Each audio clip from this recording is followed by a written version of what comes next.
Hello everyone, finally এসে গেছে আমার বাইকের জন্য নতুন টায়ার প্রিলি রোসো 4, যেটার সাইজ হচ্ছে 180/55/17। শুধু লুক না, বরং দারুণ গ্রিপ এবং হাই পারফরমেন্সের জন্য এই টায়ারটা ফেমাস। আমি অ্যাস্ট্রো ক্রিমে টায়ারটা ইনস্টল করছি। আমার অ্যাস্ট্রো ক্রিমের সাইজ হচ্ছে 17।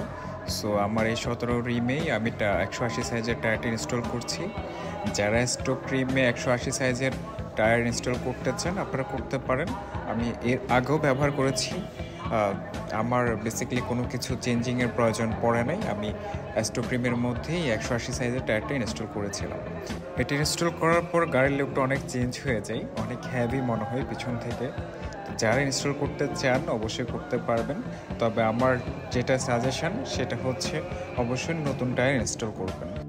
এরপরে যদি আপনাদের কিছু জানার থাকে আপনারা কমেন্টে জানাবেন। আফটার ইনস্টলেশন ভিডিও আমি পরবর্তীতে আপলোড করব। সো তখন দেখতে পারবেন যে কারের লুক কেমন হয়েছে। সে পর্যন্ত সবাই ভালো থাকবেন, সুস্থ থাকবেন। আবার কথা হবে, দেখা হবে ইনশাআল্লাহ।